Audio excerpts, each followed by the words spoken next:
Hey everybody, John Hope Ryan, and no, I'm not driving, my man Lou is. So look, let me break down for you the automotive business. I had somebody come to me recently who was going to buy their first car. They wanted some advice, talking about going to a car dealership. Let me start by saying there's nothing wrong with the car business. It's a very good business. I have several friends in the automotive sales business. I'm not jamming up the automotive industry or the auto sales business. I'm explaining it and unpacking it to you and for you so you can get a better deal, so you understand how the business works.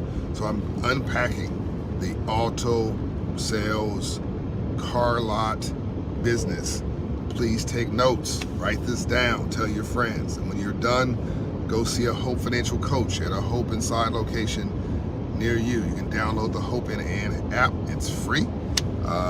You can find one of our 185 plus locations around the country. They're free. It's like the private banker for the working class, working middle class, the struggling middle class, the folks with too much month at the end of their money, folks like you and yes, even me. I like saving money. I like value. I don't like being messed over. I have a Hope Financial Coach myself that goes over my credit and all of my stuff every 3 months. His name is Eric Clay. So download a Hope and app and go see a Hope Financial Coach. Okay, here we go. And you can go to the Hope channel, by the way, the Operation Hope channel, and watch other videos on other topics tied to economic and financial empowerment. So car loans, auto lots, auto sales business. Let me break this down for you. It's not the business you think it is. So you go on a car lot and you think they're in the auto sales business. They are not. They're in the moving cars business, yes, but for a purpose. So let me start by telling you what's the number one most profitable thing on a car lot. It's not auto sales. Now, if you're dealing with a new car lot, definitely not auto sales. It is a competition for number two between auto maintenance. Typically, it's auto maintenance. Or auto finance. That's right, auto finance. That's a whole business within the business. If you're dealing with a used car lot, right? A used car lot, then it's still a toss-up, but typically auto finance is number two. I'll explain why in a minute. And auto maintenance is number three. But let's now start with a new car lot. So they're selling these cars. They have their own credit line with, let's say it's a major manufacturer, a brand name that they represent. They're getting these cars on a credit line, and they got to pay the credit line. Their job is to move those cars. So they may make a very thin profit on each car. I hope you're following me now. They may make a thin profit on each car, but they're moving the cars, which allows them to pay back their debts, just like you got to pay your debts, okay? I don't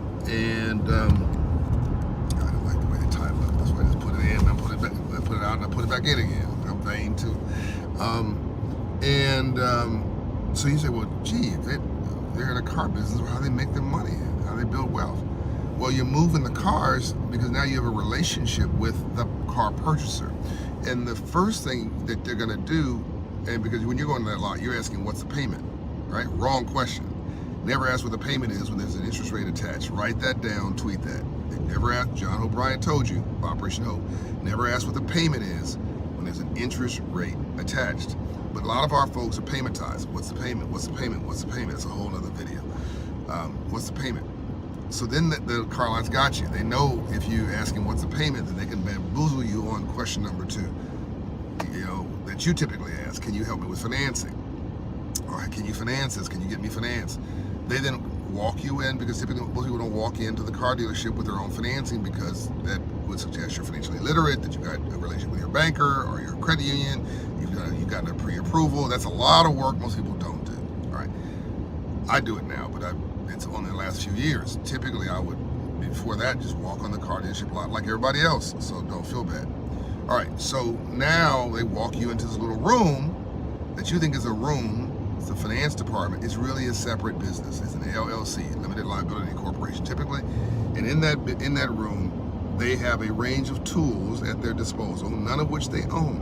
They don't own their own finance company, typically. Now, actually, if it's a new car dealership, they may be dealing with XYZ manufacturer finance.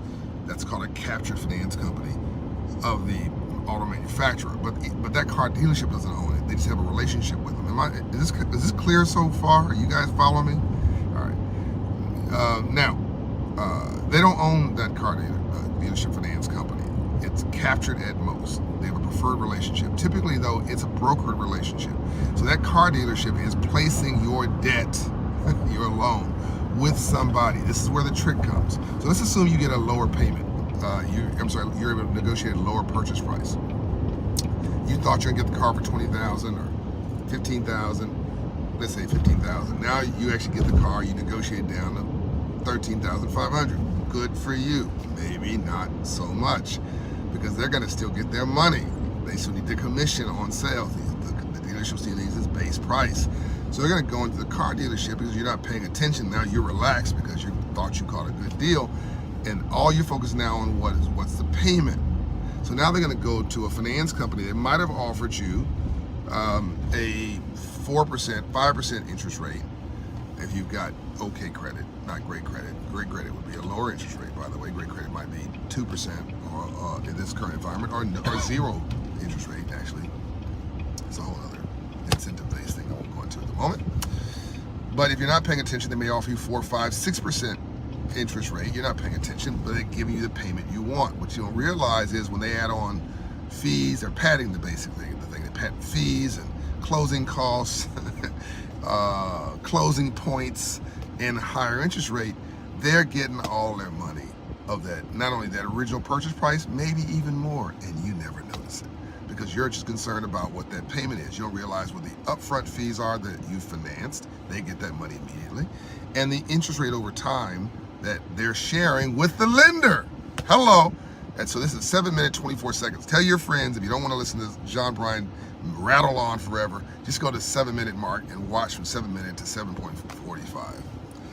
There's the magic of that second business, finance, and it's very profitable. They have no cost, really, just a guy or lady sitting in that little room. Lynn, did you know that? Lily, did you know that? Nope, I'm listening. I called Lynn because it's early in the morning and I'm still asleep. But he just walked right past it. But he's listening because he's a smart dude. Okay, so Lou is smart as Lou is. He didn't know that. Okay. Third business is maintenance. So, and most of the times for a new car dealership, it's a second business. Now you've got a car that needs to go in for oil changes and all that kind of stuff, and maybe you've got a warranty, maybe you don't. If you got a warranty, the car manufacturer pays the dealer for your warranty work. Did you know that? And if you don't have a warranty, you pay the car dealership for your warranty work. Of course you do that. You write a check, but you're probably not paying attention because you got to get the work done somewhere. Well, that's a continual source of revenue. Again, fair exchange is no robbery. There's nothing wrong with it. They're not robbing you. That you need an oil change, they give you an oil change. You need your tires rotated or you need your suspension fixed, they fix it. They're not stealing from you. They're providing a value, you appreciate it, and you're paying for it. I'm just telling you, it's captured. So they got you on this perpetual relationship. Those are the three major businesses of a car dealership. But the least profitable of them, whether it's a used car or a new car dealership, is auto sales. So there you go. Now, if it's a de novo boutique high-end car dealership like the one like Gas Motor Cars, which I love, by the way, Tony Marzullo, where I do some business, they just sell cars. And they sell a car, they earn their money on selling the cars alone. And it's a very reasonable rate, they don't gouge. But that's a whole nother thing. I would just do your research and go to a whole financial coach that can walk you through the process.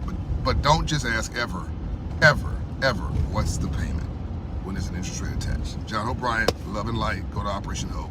Peace and light, I'm out.